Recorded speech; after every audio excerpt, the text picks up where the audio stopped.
परमेश्वर यीशु, मैं आज के दिन को तेरे हाथ में लेती हूँ प्रभु। मैं मांगती हूँ प्रभु, तेरा वचन दोधारी तलवार के समान आए, जो लोगों के हृदय में ही नहीं जाए पर उनके जीवन को भी बदले प्रभु। जैसे तूने भविष्यवाणी दी थी कि बहुत सारे लोगों की शादी तय होने वाली है, उसी प्रकार से तूने आज का वचन हमें दिया है प्रभु, और हम विश्वास करते हैं कि आने वाले दिनों में यह भविष्यवाणी को हम पूरा होते हुए देखेंगे।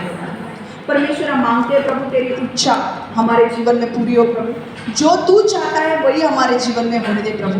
आज का वचन एक दोधारी तलवार के समान आए प्रभु, जो लोगों के हृदय में ही नहीं जाए पर उनके जीवन भी बदले और शैतान इस वचन को चुरा ना पाए प्रभु। तेरे प्रकटीकरण हमें मिलने दे प्रभु, ताकि हम जान सके कि हमें परमेश्वर कैसे आगे बढ़ना है प्रभु। परमेश्वर, तू हमें चला, तू हमें बढ़ा। यीशु के नाम से हम प्रार्थना करते हैं, आमेन आमेन आमेन, हालेलुया। ओके, लास्ट टाइम मैंने कहा था, भविष्यवाणी आई थी कि बहुत सारे लोगों की शादी तय होने वाली है। इसीलिए परमेश्वर ने मुझे आज जो वचन दिया है वो स्पेशली सिंगल्स के लिए है, जो आने वाले दिनों में शादी के लिए तैयार हो रहे हैं। ठीक है, तो आज का वचन हो रहा है शुरू रूत के पुस्तक से। ठीक है, अब रूत का पुस्तक में जो बैकग्राउंड है मैं आपको देना चाहती हूँ। अब बैकग्राउंड क्या है रूत का? रूत का परिवार में कौन था? एलीमेलेक करके एक व्यक्ति था। एलीमेलेक की जो पत्नी थी वो रूत थी, और रूत को दो बच्चे थे, किलियन और महलोन। ठीक है, अब हुआ ऐसे कि बेथलेहम में जहाँ पर वो रहते थे, बेथलेहम में वहाँ पर अकाल पड़ गया, सूखा पड़ गया, और इसलिए वो अपने बच्चों को लेकर मोआब में गए। जब वो मोआब में गए तो वहाँ पर ऐसे हुआ कि मोआब में थोड़े दिन के लिए वो वहाँ पे रहे, और फिर एलीमेलेक जो था नओमी का जो पति, वो मर गया। उसके दो बेटे थे, किलियन और महलोन। उन्होंने सोचा कि अब मोआब में हम आ गए हैं तो हम शादी कर लेते हैं, और उसने शादी की। उसकी पहली जो महलोन की जो पत्नी थी वो थी रूत, और किलियन की जो पत्नी थी उसका नाम था औरपा। ओके, अब हुआ ऐसे कि थोड़े दिनों बाद 10 साल वो रहे, उसके बाद महलोन और किलियन वो दोनों भी गुजर गए। और ऐसे हुआ कि नओमी को लग रहा कि मैं क्या करूँ, अब मैं यहाँ पर आकर फंस चुकी हूँ, मैं यहाँ पर आकर मेरे बच्चे भी मर गए और मेरा पति भी मर गया, अब मुझे यहाँ पे नहीं रहना है, मुझे वापस जाना है बेथलेहम। और वो बोलती है कि दोनों अपने बच्चियों को, मतलब रूत को और औरपा को कहती है वो कि दोनों बहुओं को कि भाई तुम लोग वापस लौट जाओ मोआब में, क्योंकि यहाँ पर रहकर कुछ मतलब नहीं है। मोआब में जाके अपने माता के घर पे जाओ और वहाँ पर शादी करके सेटल हो जाओ। तो जो औरत होती है औरपा करके, वो बोलती है कि ठीक है, तू जो बोल रही है वो सही है। वो निकल जाती है वापस मोआब में, और वो मोआब में जाती है वापस रहने के लिए। पर जो रूत है, वो रूत बोलती है कि मैं वापस नहीं जाऊंगी, नओमी मैं तेरे साथ तेरे देश में जाऊंगी, तेरे लोग मेरे लोग होंगे, तेरा परमेश्वर मेरा परमेश्वर होगा। ये वचन कहाँ लिखा है? देखो, रूत 1:16 में, रूत की पुस्तक 1:16। किंतु रूत ने कहा, अपने को छोड़ने के लिए मुझे विवश मत करो, अपने लोगों में लौटने के लिए मुझे विवश मत करो, मुझे अपने साथ चलने दो। जहाँ कहीं तुम जाओगी मैं सोऊंगी, जहाँ कहीं तुम सोओगी मैं सोऊंगी, तुम्हारे लोग मेरे लोग होंगे, तुम्हारा परमेश्वर मेरा परमेश्वर होगा। हालेलुया। और यही निर्णय के वजह से रूत को बहुत बड़ा पुरस्कार परमेश्वर की ओर से मिला। हालेलुया। हम आगे देखने वाले हैं। अब रूत गई रहने के लिए वहाँ पर, और रूत के पास अब वहाँ पर जाके कुछ खाने के लिए कुछ भी नहीं था। तो घर पे कौन संभालेगा, खाना कौन देगा, क्योंकि वो नए लोग हैं। तो नओमी तो बूढ़ी हो गई थी, इसलिए रूत खेत में जाती है, और वो बोआज जो है व्यक्ति, उसके खेत में वो जाती है। और जब वो बोआज के खेत में जाती है तो शैतान को अच्छा नहीं लग रहा है, इसलिए वो बहुत आवाज़ कर रहा है बाजू में। कोई बात नहीं, फिर भी हम आगे बढ़ेंगे। वो बराबर से बोआज के खेत में जाती है और वहाँ पर काम करना शुरू कर दिया है, और बोआज उसे देखता है, बोआज से वो मिलती है। और बाद में ऐसा होता है कि बोआज कुछ उसे इशारे देता है कि भाई वो उसे अच्छा लगता है करके, वो उसे पसंद करता है। और नओमी को वो पता चलता है कि भाई नहीं, बोआज को ये रूत अच्छी लगती है, और नओमी कुछ प्लानिंग करती है और बोआज और रूत की शादी करा के देती है वो। मैं स्टोरी है वो बहुत ही ज़बरदस्त है, क्योंकि ये परमेश्वर ने, आपने कभी देखा है क्या परमेश्वर लव स्टोरी में इन्वॉल्व है? परमेश्वर, कभी आपने देखा है परमेश्वर, ये जो स्टोरी है यहाँ पर परमेश्वर ने बोआज और रूथ को एक किया है। हालेलुया। परमेश्वर ने बोआज और रूथ को एक किया है और ये बहुत बड़ी बात है। और मैं आपको लिख के दे रही हूँ कि आने वाले 4 महीने में बहुत सारे लोगों की शादी तय होने वाली है। बहुत सारे लोगों की शादी हो भी सकती है या अगले साल हो सकती है, पर आने वाले 4 महीनों में बहुत सारे लोगों की शादी, लड़का या लड़की आपको मिल सकती है। ओके, और अगले साल आपका विवाह हो सकता है। ओके, और ये वचन जो है परमेश्वर ने खास रूप से सिंगल्स लोगों के लिए दिया है। सो जो ग्लोरी एंड लाइट मिनिस्ट्री से कनेक्टेड लोग हैं, लिख के लिए बी रेडी, आपकी शादी बहुत जल्दी होने वाली है। आमेन। ओके, अब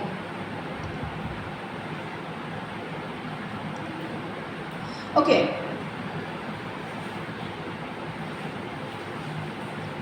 ओके, और एक वचन मेरे को पढ़ना है। जब नओमी को पता चलता है कि रूथ को बोआज को रूथ पसंद है, तो उसने क्या किया बताया? उसने रूथ को एक प्लान बताया।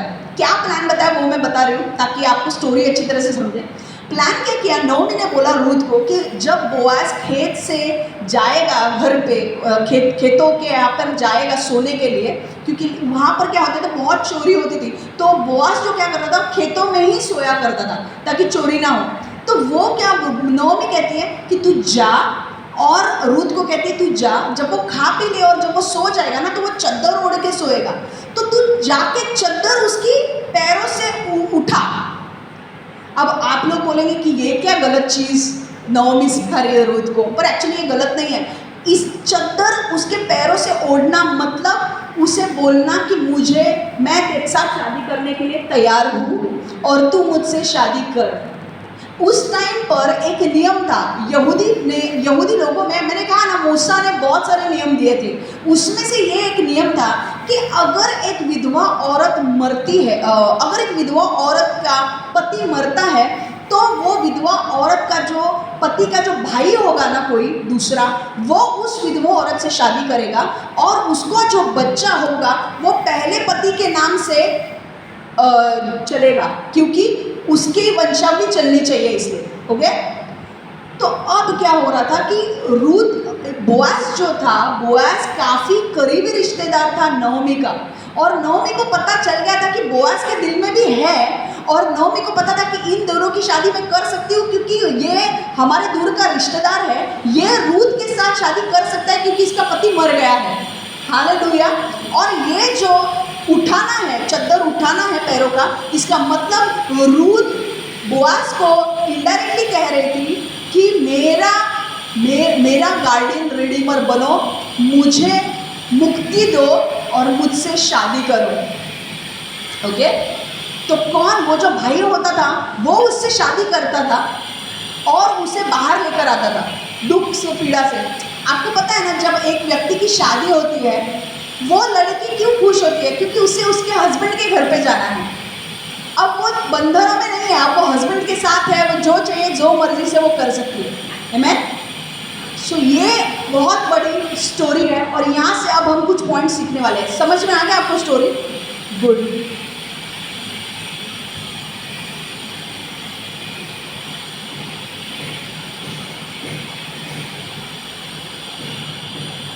पहला पॉइंट जो हमें सीखना है वो ये है, ऐसे अभी ये जो पॉइंट्स मैं बोल रही हूँ वो सारे सिंगल्स के लिए पॉइंट्स हैं। ओके, जिनकी शादी नहीं हुई है और आने वाले दिनों में तय होने वाली है उनके लिए पॉइंट्स हैं कि कैसे आदमी और कैसे औरत की आपको तलाश करनी है। ओके, तो ऐसे आदमी औरत की तलाश करे जो धैर्यपूर्वक आपका इंतजार करेगी। लुक फॉर अ मैन और a woman who will wait for you patiently. Okay, कैसे आदमी और औरत की तलाश करनी है? ऐसे आदमी और औरत की तलाश करनी है जो आपका धैर्यपूर्वक आपका इंतजार करेगी। समझ में आ रहा है? अब मैं आपको बता दूं, देखो, हालांकि बोआज रूथ से प्यार करता था, सुनो यहाँ पे, बाद में लिखो वो पॉइंट। हालांकि बोआज रूथ से प्यार करता था, पर उसने रूथ पर कभी भी दबाव नहीं डाला। ध्यान दो मेरी बातों पे, उसने रूथ पर कभी भी दबाव नहीं डाला। वो उसने ये रूथ पर ये नहीं दबाव डाला कि भाई रूथ मैं तुझसे प्यार करता हूँ, तुझे मुझे हाँ बोलना ही चाहिए। नहीं, वो रूथ से प्यार करता था और उसने अपने दिल की बात रूथ के सामने प्रकट की। कैसे? इशारों के द्वारा। उसने कुछ इशारे रूथ को दिए जिसके द्वारा रूथ समझ सकती थी कि बोआज के दिल में उसके लिए प्रेम है, पर उसने रूथ के ऊपर कभी जबरदस्ती नहीं की। समझ में आ रहा है आपको? Although Boaz was in love with Ruth, he never pushed or pressured her to commit him. He made a kind gestures to reveal his heart to her and left it there. Okay? अब आप बोलोगे कि ऐसे कौन से इशारे Boaz ने किए? कौन से इशारे बोआज ने रूथ को दिए? हम एक एक करके देखने वाले हैं। पहला, उसने रूथ की रक्षा की दूसरे युवाओं से। ओके?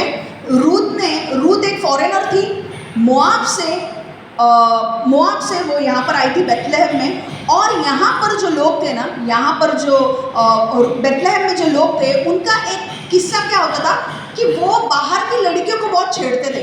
दूर के देश से आई हुई लड़कियों को छेड़खानी करते थे और उनका बलात्कार भी करते थे।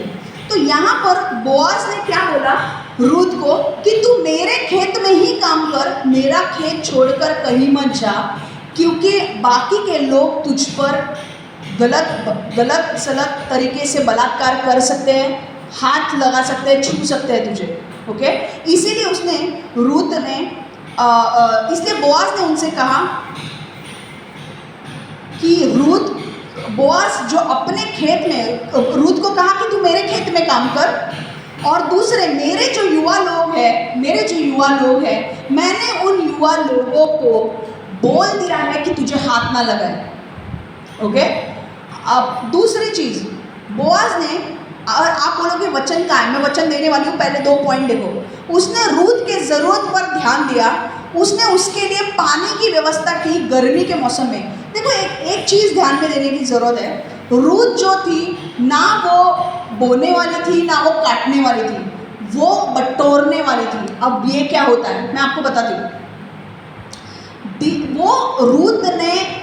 रूथ क्या करती थी, सुबह से शाम तक खेत में जाके धान्य इकट्ठा करती थी, और गर्मी के दिनों में जब वो धान्य इकट्ठा करती थी तो गर्मी के मारे पसीना पसीना होता था। आपने देखा है ना, गर्मी के वक्त जब वो धान्य इकट्ठा करते हैं बहुत पसीना पसीना आता है, उस टाइम पर उसे पानी की जरूरत पड़ेगी, इसलिए बोआज ने उसके लिए पानी की भी व्यवस्था की थी। ओके? अब आप देखोगे कि बोआज कैसे धीरे धीरे उसके लिए कर रहा है। समझ में आ रहा है आपको? अब कहाँ पे है वचन, हम देखेंगे। he even thought of Ruth's need of water in the heat of the day, पहला second point, and he protected her from other men। Ruth का दूसरा अध्याय 8 से 9 वचन हम पढ़ेंगे। रूथ 2 8 से 9 वचन हम पढ़ेंगे। तो बोआज ने रूथ से कहा, बेटी सुनो, तुम अपने लिए अन्न इकट्ठा करने के लिए मेरे खेत में रहो, तुम्हें किसी अन्य व्यक्ति के खेत में जाने की आवश्यकता नहीं है, मेरे दासियों के पीछे चलती रहो। यह ध्यान में रखो कि वे किस खेत में जा रही है और उनका अनुसरण करो। मैंने युवकों को चेतावनी दे दी है कि वह तुम्हें परेशान ना करे। समझ में आ रहा है? किसने बोला? उसके नीचे जो काम करने वाले लोग थे उनको चेतावनी दी थी कि रूथ को गलत तरीके से हाथ मत लगाओ। तब जब तुम्हें प्यास लगे तो उसी घड़े से पानी पियो जिससे मेरे आदमी पीते हैं। समझ में आ गया?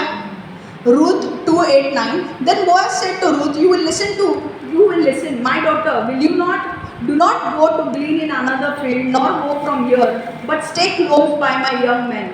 Let your eyes be on the field which they reap, and go after them. Have I not commanded the young men not to touch you? And when you are thirsty, go to the vessels and drink from what the young men have drawn.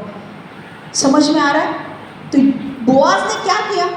Boaz इशारे दे रहा था। 2 इशारे उसने दिए। एक तो पानी का, जो लड़का आपसे प्रेम करेगा ना, जो लड़का आपसे शादी करना चाहेगा ना, वो ऐसा व्यक्ति होगा जो आपकी ज़रूरतों के ऊपर ध्यान देगा। समझ में आ रहा है? पर वो आपको प्रेशराइज नहीं करेगा कि भाई मुझे तू अच्छी लगती है तो तुझे भी मुझे हाँ बोलना पड़ेगा। समझ में आ रहा है? बाकी के लोग कभी कभी क्या होते हैं, चल ना इधर चल उधर चल, मुझे तू अच्छी लगती है तुझे भी हाँ ही बोलना चाहिए, अगर तूने हाँ नहीं बोला तो मैं एसिड में फेंक दूंगा। ऐसा नहीं होते हैं। परमेश्वर की ओर से जो लड़के होते हैं या लड़कियां होती हैं वो आपके ऊपर कभी भी प्रेशर नहीं डालेगी, क्योंकि जो घाई में किया हुआ काम है ना, हेस्ट में किया हुआ काम है, वो कौन करता है? शैतान करता है। और जो सही समय पर काम करता है वो कौन करता है? परमेश्वर। तो परमेश्वर, ऐसा कोई भी लड़का है ना, वो आपको प्रेशर डाल रहा है मेरे साथ भी शादी कर, मेरे साथ शादी कर, वो लड़का नहीं है। ओके? तो जो लड़का आपके लिए होगा वो आपकी ज़रूरत के ऊपर ध्यान देगा, आपको आपके दिल की बात भी बताएगा वो, पर आपको वो फोर्स नहीं करेगा, वो आपको समय देगा उसे एक्सेप्ट करने के लिए। समझ में आ रहा है? ठीक है, समझ में आ रहा है? फोर्स नहीं करेगा। समझ में आ रहा है? ठीक है। तीसरी बात, बोआज ने रूथ के ऊपर दया दिखाई और उसे खाना दिया। Boaz showed compassion on Ruth and offered her food. देखो अभी क्या हुआ, एक चीज़ हमें यहाँ पे ध्यान में रखने की जरूरत है। तो चौथा पॉइंट भी देख लेते हैं। बोआज ने जानबूझकर धान्य की बोरी को गिरा दिया ताकि रूथ और धान्य को इकट्ठा कर सके। अब हुआ क्या था, देखो बोआज जो था वो खेतों में काम करता था और जो खेतों में उसके कर्मचारियों के साथ वो खाना खाता था। अब हुआ ऐसे कि रूथ जो थी वो बोने वाली नहीं थी, काटने वाली नहीं थी। ओके? बोने वाले काटने वाले कौन थे? बोआज के कर्मचारी जो उसके नीचे काम करते थे वो। रूथ एक ग्लीनर थी। ग्लीनर मतलब कौन? बटोरने वाली। ओके? वहां पर अब आप सोचो, बोआज ने उसको खाने पे बुलाया और उसे अपने प्लेट में से खाना दिया। समझ में आ रहा है? कौन ऐसा बॉस करेगा, मेरे को बताओ ना। बॉस कौन सा बॉस करेगा? वो अपने कर्मचारियों के साथ बैठेगा, उनको अपने डब्बे में से दे देगा, पर बाहर के लोगों को बुला के देगा? तो क्या कर रहा था ये? उसके अंदर पसंद आ रही थी ना रूथ उसे पसंद आ रही थी। समझ में आ रहा है आपको? वो धीरे धीरे धीरे रोमांटिक मूव ले रहा था रूथ को बोलने के लिए कि रूथ मेरे साथ आ, हम खाना खाएंगे। और इतना ही नहीं, उसने अपने खाने में से उसे दिया। रूथ उसकी कर्मचारी होती तो बात समझ सकते हैं कि वो खेतों में सारे कर्मचारियों के साथ बैठकर खाना खा रहा है, पर भाई ये तीसरी व्यक्ति को बुलाकर अपने प्लेट में से खाना देना, ये क्या है? समझ रहे हो?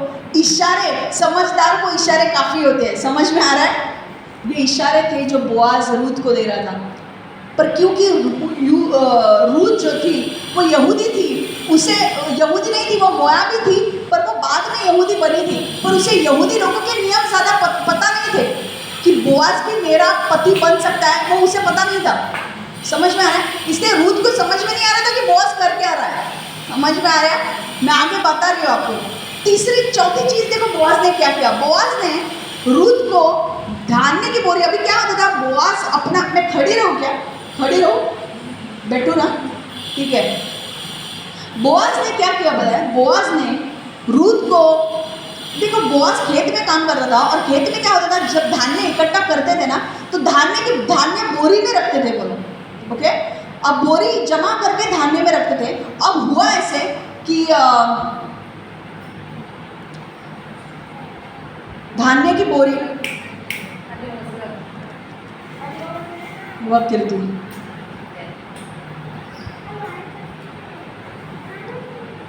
हेच म्हणावं। धान्य की जो बोरी थी वो बोरी में भर के रखते थे, और धान्य की बोरी में जब वो धान्य जो रखते थे ना, रूथ जब बटोरने को आई तो उसने जानबूझकर अपने खेत के लोगों को, खेत में काम करने वाले लोगों को बोला कि अब रूथ जो यहाँ पर खाना बटोरने के लिए आएगी ना, उसको बोरी में से खाना जानबूझ के गिराओ ताकि रूथ ज़्यादा खाना बटोर सके, ज़्यादा खाना जमा कर सके, धान्य जमा कर सके। एक्चुअली रूथ कौन थी? रूथ का क्या नियम था मैं बताती हूँ। यहूदी लोगों का एक नियम था कि जो लोग बटोरने वालों में से थे, वो बटोरने वाले ग्लीनर जो लोग थे, उनको हिंदी में बोलते हैं बटोरने वाले। और वो लोग क्यों आते थे खेत में? वो लोग बहुत गरीब होते थे। जो लोग बहुत गरीब है, परमेश्वर ने एक नियम दिया था कि जो लोग बहुत गरीब है वो खेतों में आके जो धान्य गिरा है वो गिरे हुए धान्य में से अपने अपने वो गिरे हुए धान्य में से उठा सकते हैं, अपने बोरी में डाल सकते हैं और वो घर पे लेकर खाना बना सकते हैं। दो लोगों को अलाउड है खेतों में आके धान्य बटोरने के लिए, एक तो गरीब लोग क्योंकि उनके पास कुछ खाने के लिए नहीं है, और दूसरा जो दूसरे देश से आए हुए लोग। अब रूथ दोनों ये पूरे कर रही थी। ओके, वो बाहर से भी आई थी और गरीब भी थी, समझ में आ रहा है। अब जब रूथ आई धान्य बटोरने के लिए तो बोआज ने जब देखा कि भाई रूथ धान्य बटोरने के लिए आई, जानबूझकर उसने अपने लोगों को धान्य के बोरी में से धान्य गिराया और रूथ को दिखाया कि उसको बोला कि जानबूझ के वो बोरी गिराओ ताकि रूथ वो खाना उठा सके। ये कौन करता है? सबके लिए कोई भी करेगा क्या? आपके यहाँ पे कोई आएगा तो आप करोगे? नहीं करोगे। क्यों? आपके अंदर कुछ उसके लिए होगा तभी आप करोगे कि नहीं।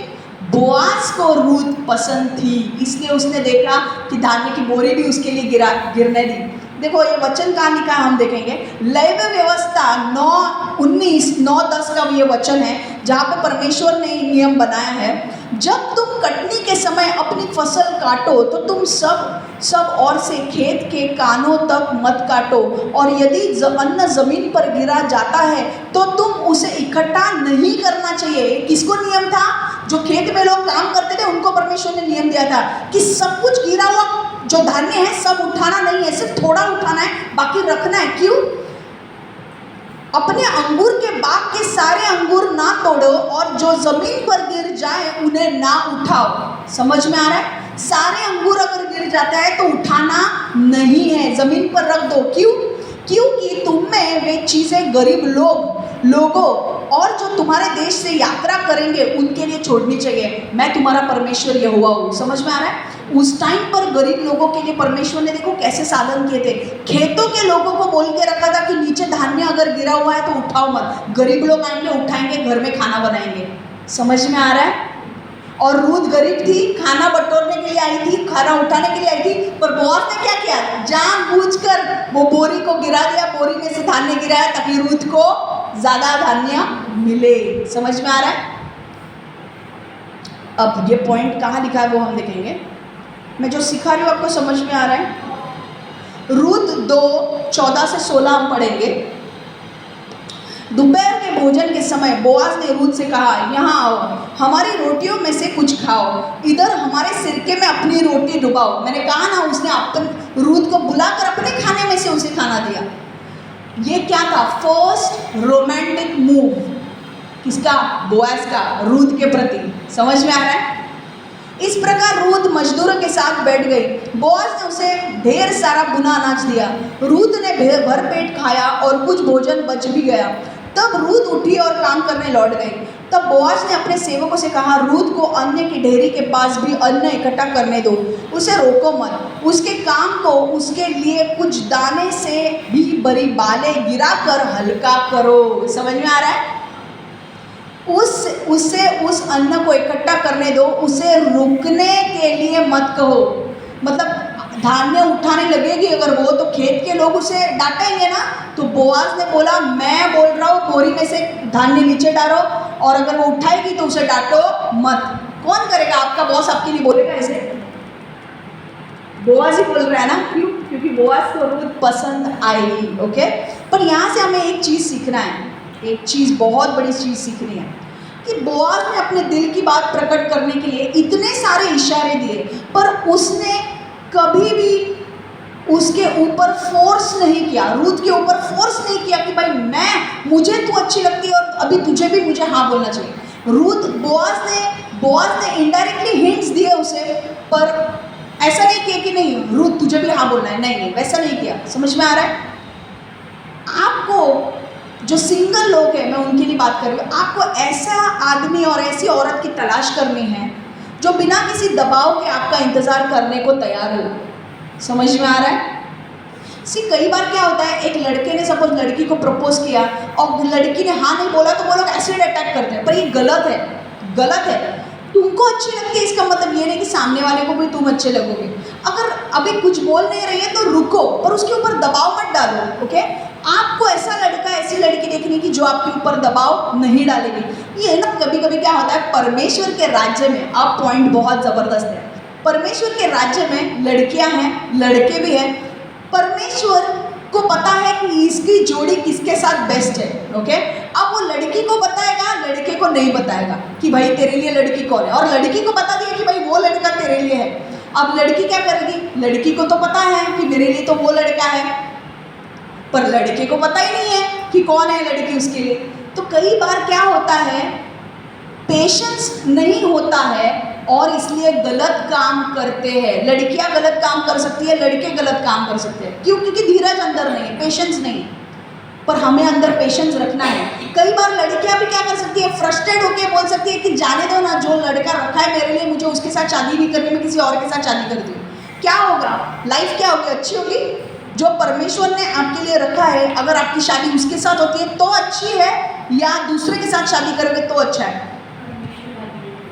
क्योंकि आपको पता है ना, अगर परमेश्वर ने जो आपके लिए रखा है उसके साथ अगर आप शादी नहीं करते हो तो आपकी शादी बर्बाद होगी।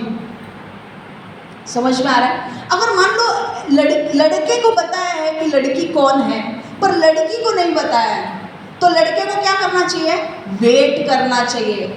क्योंकि अगर परमेश्वर ने बोला है तो परमेश्वर दोनों से बात करेगा, है कि नहीं? कंफर्मेशन उसे भी देगा, वो लड़की को भी देगा, राइट? तो हमेशा जब तक परमेश्वर उस दूसरे व्यक्ति को बोलता नहीं है तब तक आपको पेशेंस रखना है। समझ में आ रहा है? ये ध्यान में रखो। पर जो लड़का और लड़की परमेश्वर ने आपके लिए रखी है उसी से आप शादी करोगे तो आपको बहुत ब्लेसिंग्स मिलेंगे। शादी के लिए लड़का, परमेश्वर को पता है तुम्हारे लिए कौन है, उसको पता है नहीं पता है हमें नहीं पता, पर तुझे क्या करना है, वेट करना है। क्योंकि परमेश्वर ने अगर तुझे बोला है तो उनको भी बोलेगा। समझ में आ रहा है? तो करोगे ना वेट, कि पहले ही जंप मारोगे कि नहीं परमेश्वर ने बोला है? नो, क्योंकि जब परमेश्वर ने दिए हुए लड़कों के साथ आप शादी करोगे, आपको आप मेरे को बताओ, आप जब जिसकी शादी हो चुकी है यहाँ पे, मैं विश्वास करती हूँ कि आपकी शादी में भी परमेश्वर था, और आपका जीवन कैसा है, ब्लेस्ड है? क्योंकि परमेश्वर ने वो जोड़ा है। तुझे लाइफ चांगली है की नाही? कारण ते देवाने जोडले। जिनके लाइफ में बहुत सारे उथल पुथल होते हैं, बहुत तकलीफ होती है, वो शादी परमेश्वर की ओर से नहीं है।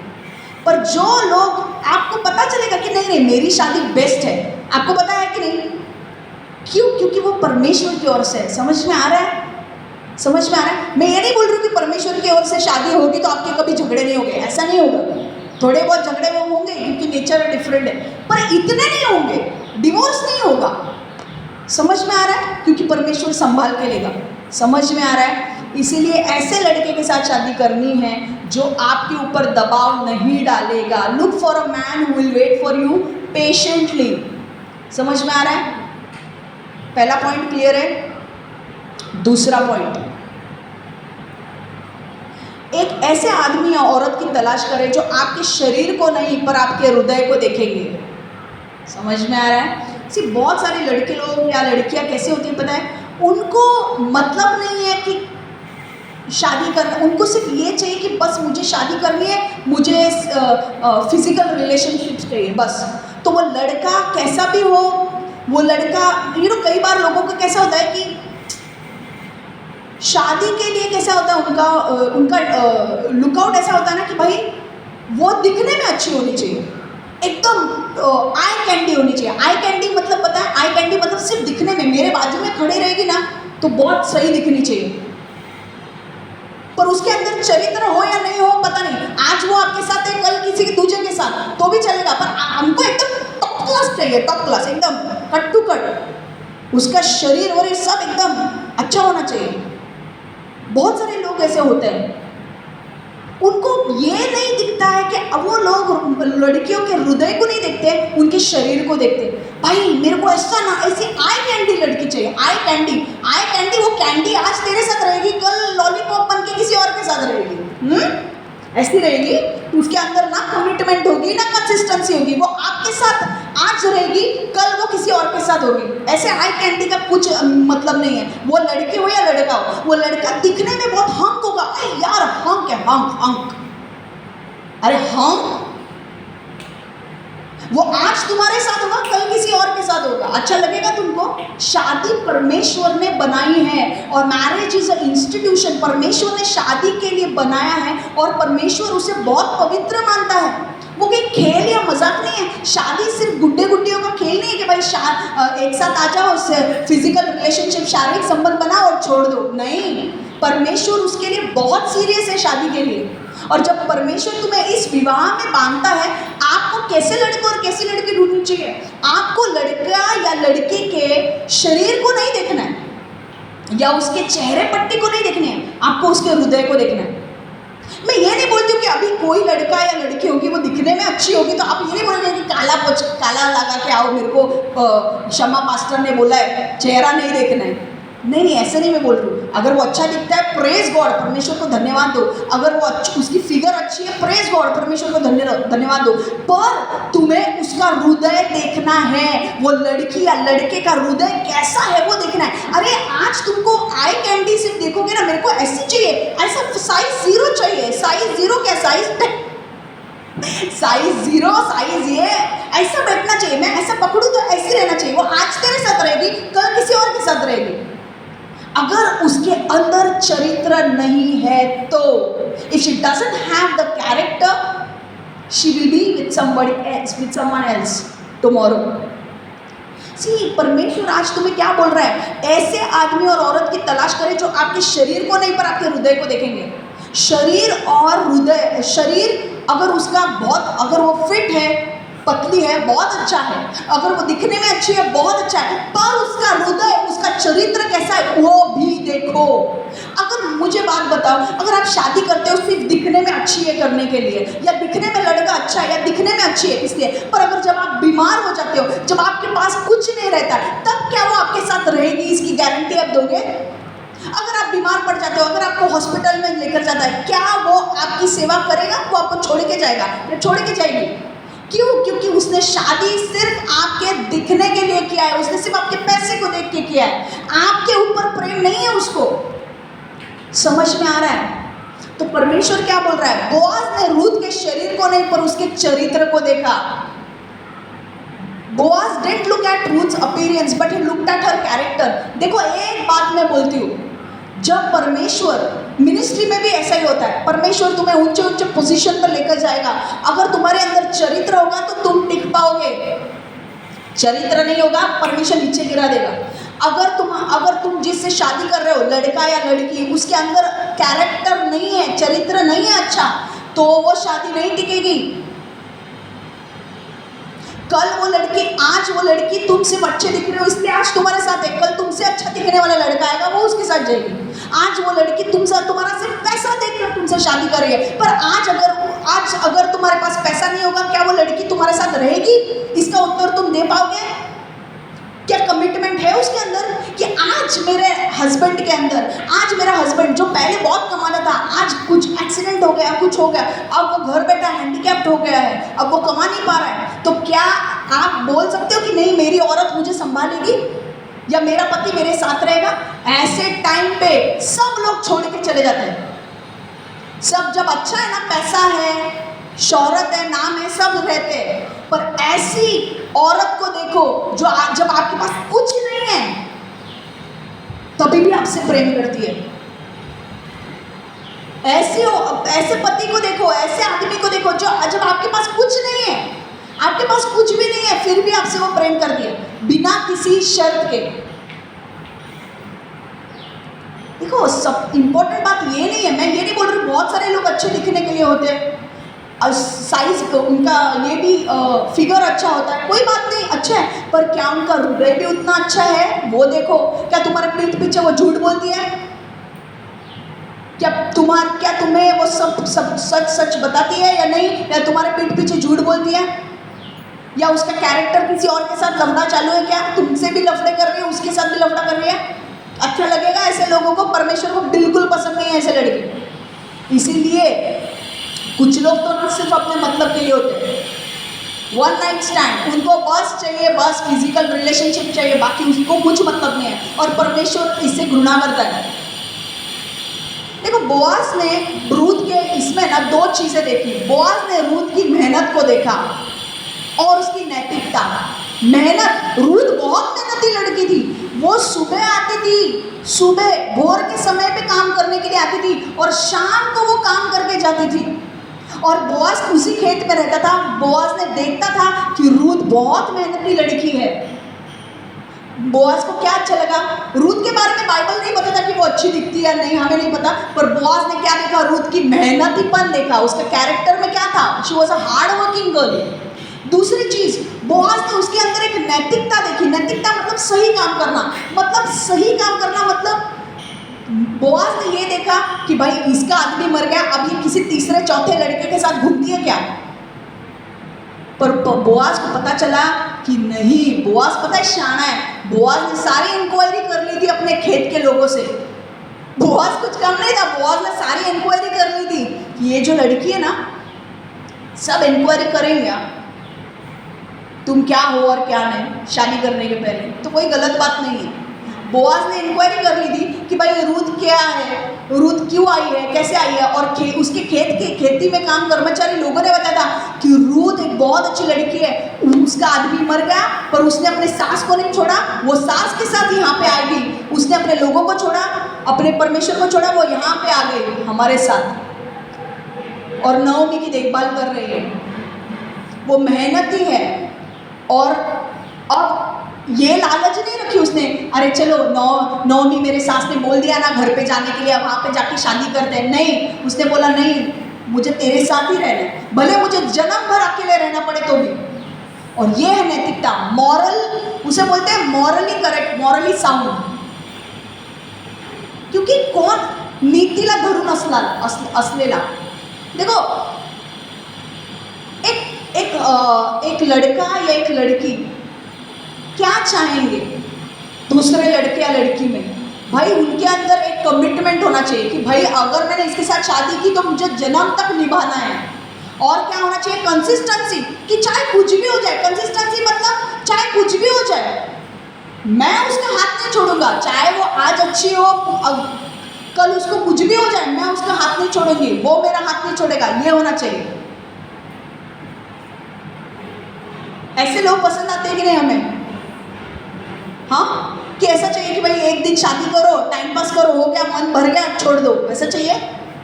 कैसा चाहिए? ऐसा लड़का चाहिए हमें जो हमें कमिटमेंट दे कि भाई वो जन्म भर हमारे साथ रहेगा और कंसिस्टेंट रहेगा। मेरे साथ शादी की है, प्यार भी मुझसे ही करेगा और मुझे संभालेगा मरते दम तक। कंसिस्टेंसी, कमिटमेंट, समझ में आ रहा है? सी देखो,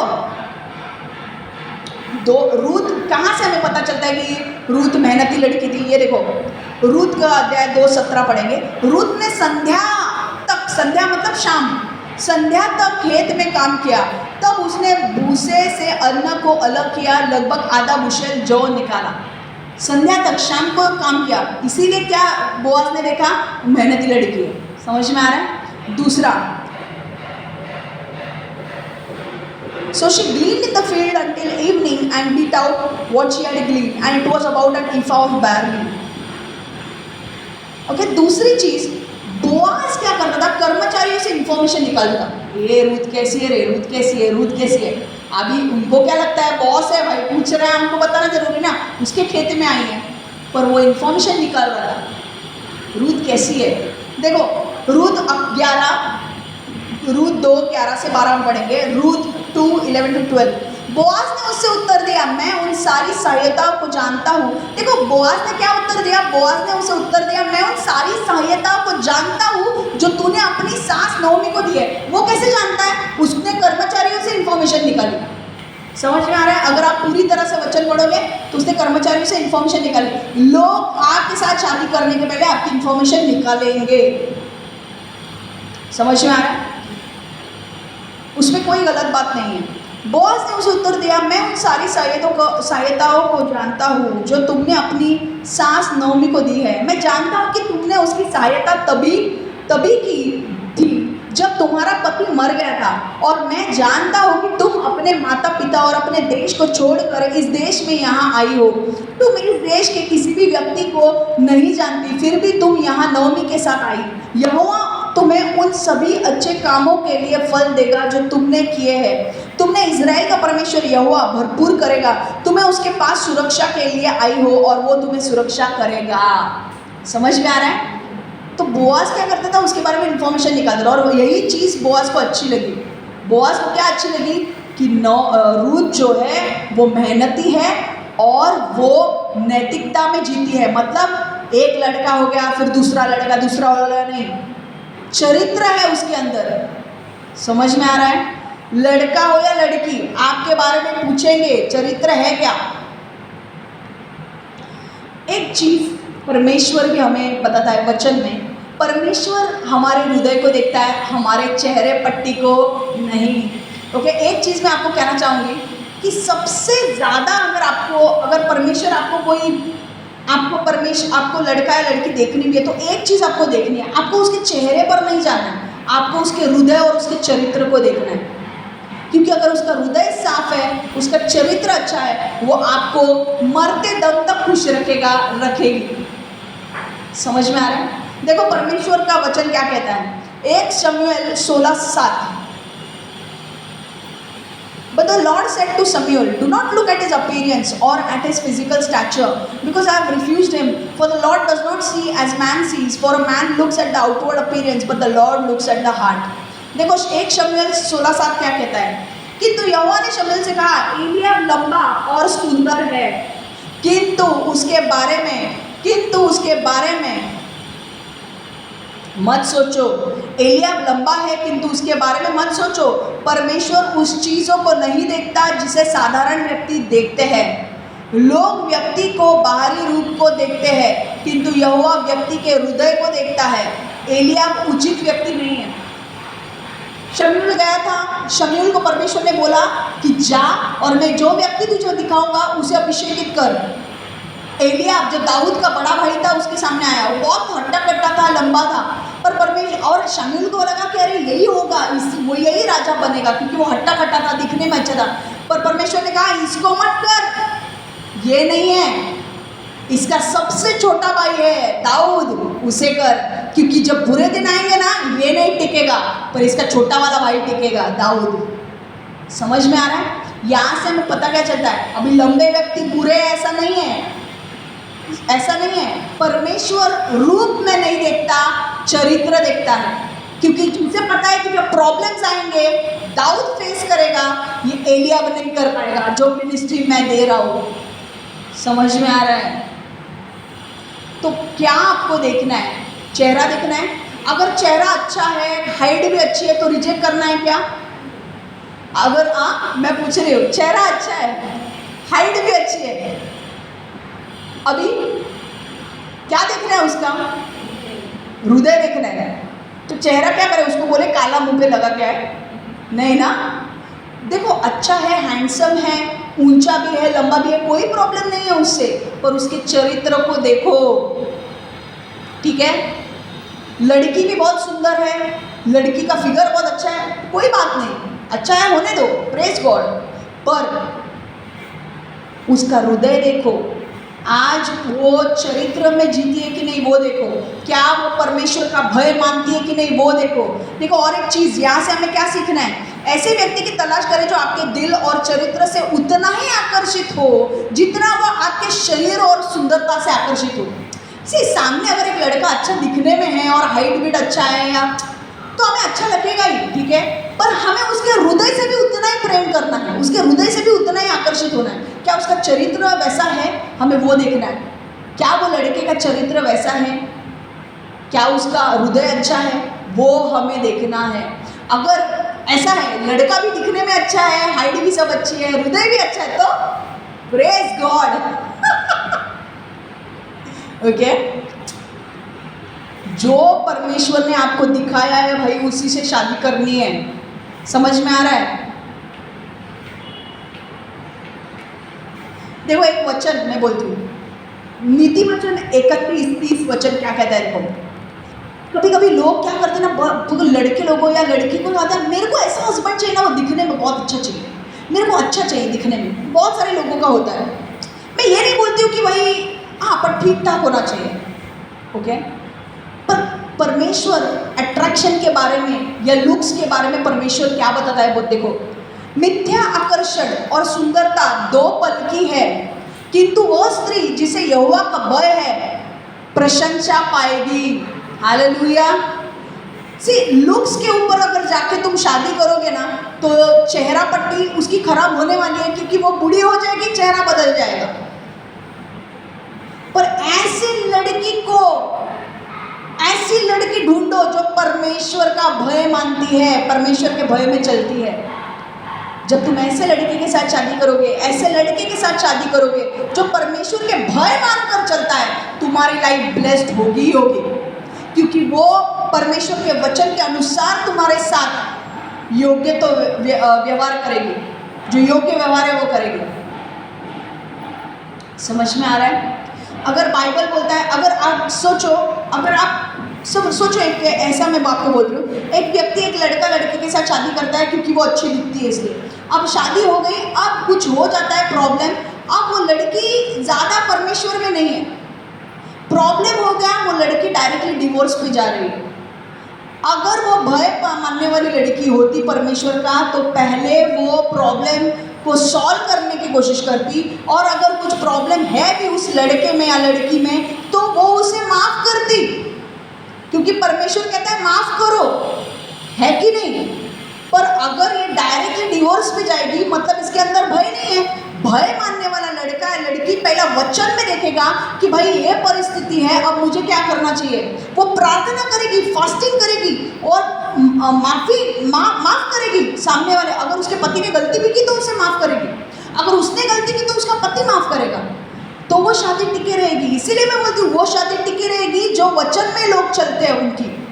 जो वचन में नहीं चलते हैं उनकी शादी टिकी नहीं रहेगी, क्योंकि वो किसके मार्ग से चले गए? यीशु के बोलने पर नहीं चलेंगे, वचन पर नहीं चलेंगे। वो शैतान जो बोलता है वो करेंगे। शैतान क्या बोलेगा? डिवोर्स ले, ये कभी सुधरने वाला नहीं है।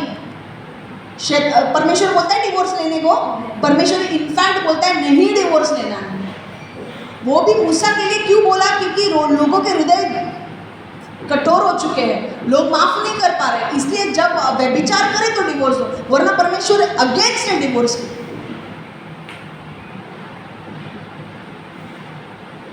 आप हस्बैंड एंड वाइफ में लड़ाई झगड़े तो होंगे कि नहीं, पर अगर वचन में चलने वाली औरत होगी तो वो क्या बोलेगी? चलो माफ करो, परमेश्वर बोलता है तुमको माफ किया है, तुम्हें दूसरों को माफ करना है, माफ किया, चलो। उसने, अब लड़की ने कुछ गलत किया, लड़के ने माफ किया, क्या हो गया? शादी टिकी है कि नहीं? शादी टिक रही है। इसने मेरे को कुछ बोला, उसने मेरे को कुछ बोला, चलो अभी मेरे को शादी नहीं करनी है, नहीं मेरे को डिवोर्स चाहिए, हो गया शादी। क्या होगा? कितने साल रहोगे? डिवोर्स हो गया। इसीलिए लुक्स पे मत जाओ, अपीयरेंस पे मत जाओ, चेहरे पट्टी सुंदरता पे मत जाओ। अगर वो सुंदर है प्रेज गॉड, अगर लुक्स अच्छे है प्रेज गॉड, अगर उसकी फिगर अच्छी है प्रेज गॉड, पर उसका हृदय कैसा है पहला देखो, उसका हृदय कैसा है, उसका चरित्र कैसा है पहला देखो। अगर वो अच्छा है तो आगे बढ़ो। आमीन। और वो भय मानने वाला है या नहीं। लड़के या लड़की को अगर ख्रिस्ती शादी करनी है तो सबसे इंपॉर्टेंट ये बात है कि भाई वो लड़का परमेश्वर का भय मानने वाला है कि नहीं, दूसरी लड़की के लिए वो लड़की भय मानने वाली है कि नहीं, वो देखना है। समझ में आ रहा है? अगर वो है तो प्रेज गॉड, उससे शादी करना और परमेश्वर से पूछना, परमेश्वर अगर वही लड़का मेरे लिए तो मुझे भी बता, मेरे अंदर उसके लिए शांति दे। अगर उसके लिए उसको पता है कि उसे तूने बताया तो तुम मुझे भी बता। अगर कोई लड़का आके बोलता है कि मुझे, समझ मान लो अगर कोई लड़का आके बोलता है कि परमेश्वर ने मुझे तेरे लिए बोला है, ओके, मुझे तेरे लिए बोला है, परमेश्वर मुझे तेरे दिखा रहा है। पहले के इसमें क्या होता था बताया? लड़के को जो चीज़ अच्छी लगती है वो पास्टर को आके बोलेंगे मुझे लड़की अच्छी लगती है। पास्टर बोलेगा परमेश्वर बोल रहा है, तेरे मन की बोल रहा है। नहीं मेरे को सब साइंस मिल रहा है, सब साइंस यही कर रही है, यही लड़की है। ऐसा नहीं है। परमेश्वर से पूछो, कंफर्म करो। अगर वो लड़के को परमेश्वर ने बोला है तो वो लड़की को भी परमेश्वर बोलेगा। वो जिम्मेदारी परमेश्वर की है कि वो लड़का और लड़की दोनों को बोलेगा कि तुम्हारे लिए कौन है। और जब तुम्हारे साथ कंफर्मेशन हो जाएगा तो जो तुम लड़की हो या लड़का हो, हाँ बोल देना और वो शादी करना, क्योंकि वो परमेश्वर ने जोड़ा है, उसे कोई अलग नहीं करेगा। आमीन। अभी सपोज एक मान लो एक लड़के को बोला है परमेश्वर ने कि भाई तेरे लिए ये लड़की है। अब वो लड़के ने क्या करना चाहिए? स्ट्रेट पूछना चाहिए लड़की से कि भाई परमेश्वर मुझे ये तेरे लिए दिखा रहा है, पर उसे फोर्स नहीं करना है उस लड़की को, उसे वेट करना है जब तक परमेश्वर उस लड़की से बात नहीं करता है तब तक। समझ में आ रहा है? ये क्लियर बात होगी कि भाई फोर्स नहीं करना है, परमेश्वर की ओर से है ना, परमेश्वर उससे भी बात करेगा, पर क्लियरली बोलना है उसको। समझ में आ रहा है? पर क्या क्या देखना है? लुक्स देखने हैं, सुंदरता देखनी है, पर ज़्यादा इंपॉर्टेंस किसको देना है? हृदय और चरित्र को। समझ में आ रहा है? तीसरी चीज, ऐसे आदमी या औरत की तलाश करे जो दयालु है। ऐसे आदमी और औरत की तलाश करे जो दयालु है। लुक फॉर अ मैन और a woman who is kind. ऐसे व्यक्ति की खोज करे जो दयालु है। बोआज एक दयालु व्यक्ति था। बोआज का दयालुपन हमें 4 चीजों से दिखता है। उसने रूथ के जरूरत पर ध्यान दिया, उसने उसके लिए पानी की व्यवस्था की गर्मी के मौसम में, है कि नहीं? दूसरी चीज, बोआज ने रूथ के ऊपर दया दिखाई और उसने खाना दिया। रूथ उसकी कर्मचारी नहीं थी, फिर भी उसने रूथ को खाने आमंत्रित किया और उसे अपने खाने में से खाना दिया, है कि नहीं? तीसरा पॉइंट, कहाँ से पता चलता है वो दयालु है? बोआज ने जानबूझकर धान्य की बोरी गिराई ताकि रूथ और धान्य इकट्ठा कर सके। सिर्फ बोआज कंसर्न था कि रूथ के लिए खाना है कि नहीं, रूथ के घर पे खाना है कि नहीं, इसलिए जानबूझ के उसने बोरी गिरवाई कि रूथ तो अभी अभी आई है, उसके घर पे और नवमी के लिए खाना है कि नहीं, इसलिए वो कंसर्न था। जो आपका पति, जो आपके लिए परमेश्वर ने रखा होगा ना, वो आपके लिए हमेशा कंसर्न होगा कि आपको कुछ तकलीफ तो नहीं हो रही है ना। लड़का लड़की के लिए तो कंसर्न होगी, लड़की लड़के के लिए कंसर्न होगी कि उसको कुछ तकलीफ तो नहीं हो रही है ना, उसको तकलीफ तो नहीं हो रही ना, प्रॉब्लम में तो नहीं है ना वो, और वो प्रॉब्लम सॉल्व करने की कोशिश करेगी। देखो बोआज उसके प्रॉब्लम सॉल्व करने की कोशिश कर रहा था रूथ को खाना देके, क्योंकि रूथ के पास खाना नहीं था। समझ में आ रहा है? चौथी चीज समझ में आ रहा है? जो लड़का होगा वो तुम्हारी तकलीफें कम करने की कोशिश करेगा, बढ़ाने की नहीं। मैं आगे बोल रही हूँ। रूथ खलियान ने बोआज से मिलने को आई, उस समय बोआज ने उसे जो दिया। देखो क्या हुआ, मैंने कहा ना, वो रूथ ने क्या किया? रूथ ने पहला दिन जब काम किया, उसने घर पे जाके नवमी को बोला। नवमी ने पूछा कहाँ पे काम कर रही थी, उसने बोला बोआज के घर पे, और उसने सारी चीजें बोली जो बोआज ने उसके साथ किया। और नवमी को तुरंत स्ट्राइक हुआ, इतना कोई करता नहीं है, बोआज को रूथ अच्छी लगती है और ये शादी हो सकती है, क्योंकि नवमी को यहूदी लोगों के नियम पता थे। बोआज एक विधवा है और विधवा का करीबी रिश्तेदार उसके साथ शादी कर सकता है, और बोआज रूथ विधवा है और रूथ का करीबी रिश्तेदार उसके साथ शादी कर सकता है, वो था बोआज। और इसीलिए नवमी ने क्या योजना बनाई कि रूथ तू जा, जब बोआज सो जाएगा तो तू उसके पैर, जब वो चद्दर ओढ़ के सोएगा ना, उसके चद्दर को उठा देना, उसके पैर दिखने चाहिए, तब वो समझ जाएगा उसे तुझे क्या बोलना है। वो रूल ही वैसा था उनके यहाँ पे, नियम। बोआज तुरंत समझ गया कि वो रूथ है ना, वो बोल रही है मुझे कि मैं उसके साथ शादी करके उसे बच्चा दूँ, ताकि वो अपने पहले पति के नाम पर वो बच्चा दे सके। आपको पता है जब रूथ और बोआज जब एक आए, उनको ओबेद करके लड़का हुआ। ओबेद के बाद जो बच्चा हुआ वो दाऊद था, और दाऊद राजा बना इजराइल का। हालेलुया। जब परमेश्वर के चुने हुए 2 बच्चे एक होते हैं ना, उनके द्वारा बड़े बड़े चीज़ें होते हैं। रूथ और बोआज परमेश्वर के चुने हुए लोग थे, उनके द्वारा जो संतति हुई, बच्चे हुए, वो बड़े बड़े काम करने वाले लोग बने। समझ में आ रहा है? इसलिए बोलते हैं kingdom marriage. Kingdom marriage important है। किंगडम मैरिज मतलब क्या? परमेश्वर के राज्य में से चुने हुए लोगों की शादी।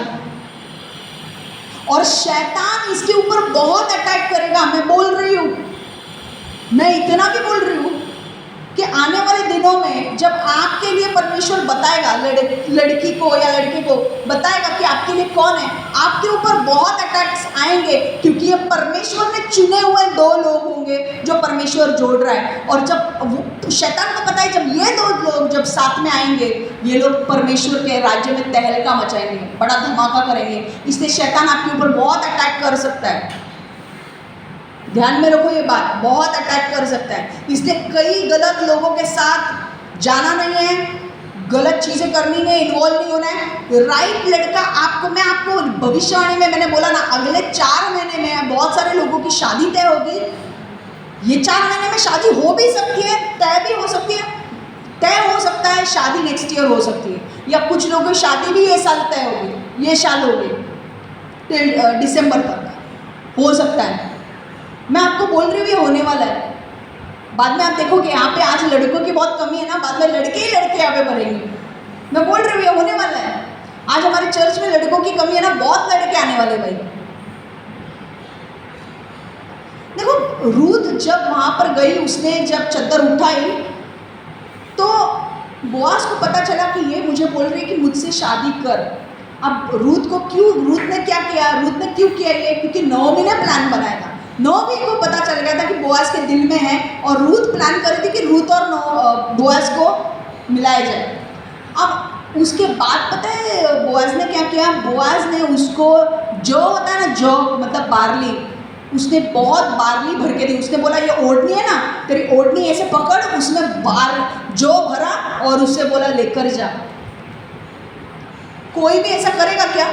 तुम्हारे पास ज़्यादा है इसलिए तुम किसी को भी दोगे? नहीं ना, कुछ तो तुम्हारे अंदर होगा ना। आता तू मनीषा वहिनींसाठी, तुझ्यासाठी काहीतरी आहे ना, त्यांच्यासाठी जे प्रेम आहे तो तू कोणाला दुसऱ्यांना नाही दाखवू शकत, बरोबर की नाही? अजून जो उनके लिए तू करेगा वो सबके लिए नहीं करेगा तू, बराबर की नहीं? क्योंकि वो सिर्फ वो तेरी वाइफ है कि नहीं? उसके लिए जो प्यार है वो किसी और के साथ बांटा नहीं जाएगा, है कि नहीं? तसंच मनीषा वहिनींचा, उनके अंदर जो तेरे लिए प्यार वो किसी और को नहीं बताएगी, वो सिर्फ तेरे को ही बताएगी। सबसे बेस्ट उत्तम खाने का ये भी तेरे लिए रखेगी, क्योंकि क्यों? क्योंकि तू उसका पति है कि नहीं? कौन कौन करता है? कितने लोगों की शादी हो गई, बोला कितने लोग करते हैं ऐसे? बेस्ट टू बेस्ट अपने पति को रखेंगे खाने के लिए। होता है कि नहीं? होता है कि नहीं? अपने दिल में होता है कि नहीं आपके कि भाई ये हिस्सा है ना, ये ऐसा नहीं कि मेरे बेटा मांग रहा है तो दे दो सब, नहीं। आपके पति के लिए आप साइड में रखोगे ही निकाल के, आप करोगे ही, वो होगा कि नहीं? देखा मैंने बोला ना, क्योंकि वो आपको, आप उसकी फसली हो। आप समझ में आ रहा है आपको क्यों ऐसा होता है उसके लिए? क्योंकि परमेश्वर ने आदम और हवा को जब बनाया तो हवा को कैसे बनाया? आदम के फसली से। आदम को ऑपरेशन किया, आदम को सुला दिया और उसकी फसली निकाली और उस फसली से हवा को तैयार किया। तो आपकी जो वाइफ है आपके लिए एकदम क्लोज है, उसके लिए उसका कोई दर्जा दूसरा ले ही नहीं सकता, है कि नहीं? उसके जैसा कोई दूसरा हो ही नहीं सकता, है कि नहीं? क्यों पता है? क्योंकि वो फसली जो आपके अंदर से निकाली है, वो फसली उसके अंदर है। तो आपको पता है कि वो मेरे लिए बेस्ट है, वो ही मेरे लिए योग्य है, और आपको उसके साथ बहुत शांति महसूस होगी, है ना रंजना? तुला पण माहिती है, तुला पण है ना एक, क्योंकि वो किसके फसली से बना है? उसके फसली से, तुम्हारे फसली से वो बनी है। तो जो तुम्हारा लाइफ पार्टनर होगा, जो तुम्हारा हस्बैंड होगा, जो परमेश्वर ने जोड़ा, उसके साथ आपकी जो केमिस्ट्री होगी वो कंप्लीटली अलग होगी। आपके झगड़े नहीं होंगे, आप में प्रेम होगा ज़्यादा। आपको वो लोग नीचे नहीं करेंगे, वो आपको उठाएंगे, वो आपको कॉम्प्लीमेंट देंगे, वो आपको प्रोटेक्ट करेंगे। देखो ये कौन कर रहा था? बोआज कर रहा था। बोआज को, आपके पति के लिए आपको एक ये रहेगा कि नहीं, उसे कुछ होना नहीं चाहिए, उसकी ज़रूरत पहले पूरी होनी चाहिए। कितने लोग उठ के पहला पति को डब्बा करके देते है ना? भाई मेरा पति भूखा नहीं जाना चाहिए काम पे। क्यों होता है? क्योंकि वो कनेक्टेड हो, आप लोग कनेक्टेड हो। समझ में आ रहा है? आपको ऐसा दूसरों के लिए नहीं होगा, सिर्फ आपके पति पत्नी के लिए होगा। पति को पत्नी के लिए, पत्नी को पति के लिए। पति भी बोलेगा कि मेरे वाइफ को प्रोटेक्शन की जरूरत है, मैं उसको प्रोटेक्ट करूँगा। आपका हस्बैंड आपको कहीं अकेले जाने देगा क्या? नहीं देगा, नहीं देगा। ऐसे नहीं, कभी कभी जाना जरूरी है, बट एक प्रोटेक्शन उसका रहेगा कि नहीं, मुझे मेरे पति के साथ, पत्नी के साथ जाना पड़ेगा, है कि नहीं? अब बोआज ने क्या किया? उसको जौ भर के दिया। क्यों? क्योंकि उसको पता था नहीं, रूथ को खाने के लिए कुछ नहीं होगा, मुझे देना है। समझ में आ रहा है? देखो, जो आपके लिए परमेश्वर ने जोड़ा हुआ लड़का या लड़की होगी ना, वो आपको, लड़का होगा, प्रोटेक्ट करेगा। प्रोटेक्ट मतलब रक्षण करेगा आपका। वो आपको कॉम्प्लीमेंट्स देगा। रूथ को उसने कॉम्प्लीमेंट दिया। कॉम्प्लीमेंट क्या दिया? She was a virtuous woman. Virtuous मतलब वो धार्मिक लड़की थी। किसने कॉम्प्लीमेंट दिया? बोआज ने। आप कॉम्प्लीमेंट देते हो कि नहीं? आपका पति अच्छा है, अच्छी है, जिस बात में आप उसको शाबाशी देते हो कि नहीं? देते हो कि नहीं? अजू कितनी बार बोलता है, हाँ मेरी वाइफ है बाबा, मनीषा है, इसलिए मेरा सब कुछ चल रहा है कि नहीं? वो अंदर से उसके आता है। क्यों? क्योंकि वो बराबर से वो जॉइंट हो, तो वो लोग जॉइंट है। समझ में आ रहा है?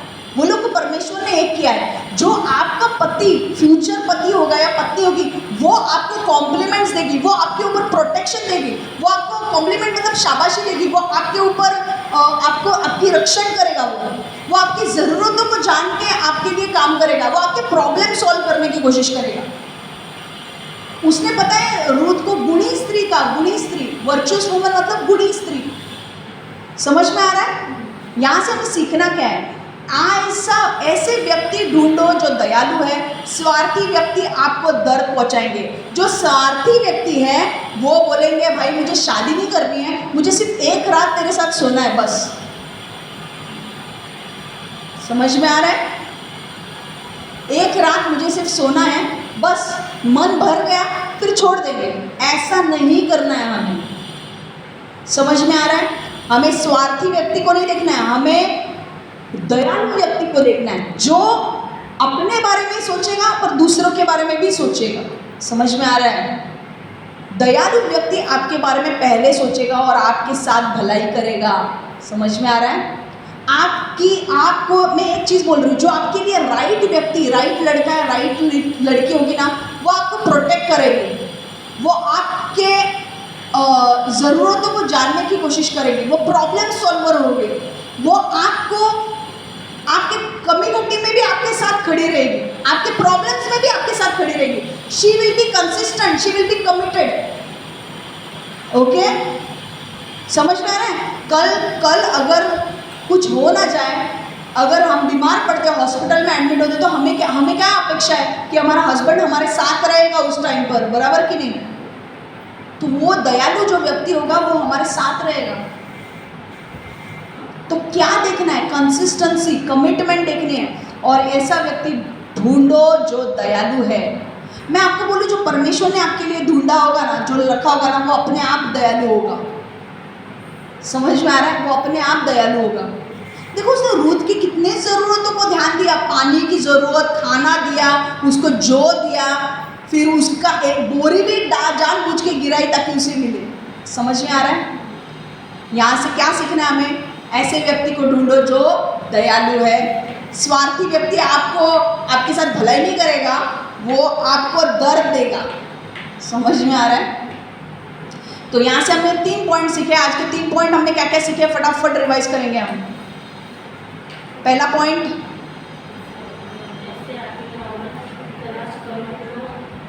बोआज ने रूथ पर दया दिखाई और पहला पॉइंट क्या है? ऐसे आदमी और औरत की तलाश करें जो धैर्यपूर्वक आपका इंतजार करेगा, करेगी।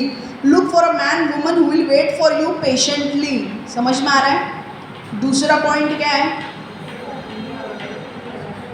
ऐसे आदमी और औरत की तलाश करें जो आपके शरीर को नहीं पर आपके हृदय को देखेंगे। लुक फॉर अ मैन और woman who will look at your heart and not your body. अभी इसका मतलब ये नहीं है कि भाई तुम मोटे हो तो ये नहीं है, तुमको भी पतला होना है, तुम्हें एक्सरसाइज भी करनी है। समझ में आ रहा है?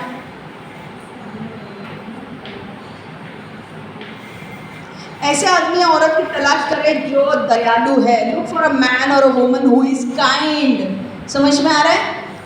परमेश्वर यीशु, हम धन्यवाद देते हैं प्रभु इस सुंदर वचन के लिए, प्रभु जो तूने हमें दिया है गाइड करने के लिए, कि परमेश्वर आने वाले दिनों में बहुत सारे लोगों की शादी तय होने वाली है, और इसलिए तू हमें वचन दे रहा है, हमें बता रहा है कि हमें कैसे लड़का और लड़की को ढूंढना चाहिए। उसके लिए हम धन्यवाद देते हैं प्रभु। हम मांगते हैं परमेश्वर तेरा अभिषेक यहाँ पर आए प्रभु, हर एक को छुए प्रभु, ये वचन उनके हृदय में जाए प्रभु और उनके जीवन को बदले प्रभु।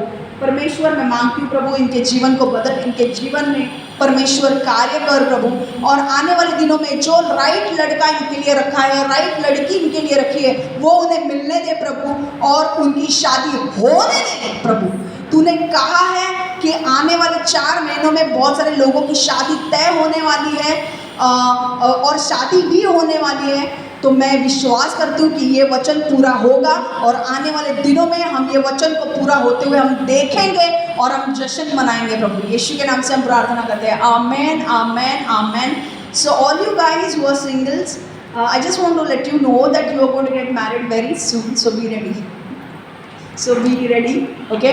परमेश्वर आपके जीवन में बहुत जल्दी एक लड़की या लड़के को लाने वाली है जो आपके लिए राइट है, जो परमेश्वर ने आपके लिए चुने हैं। सो मैं आपसे कहना चाहती हूँ कि बी रेडी, ओके।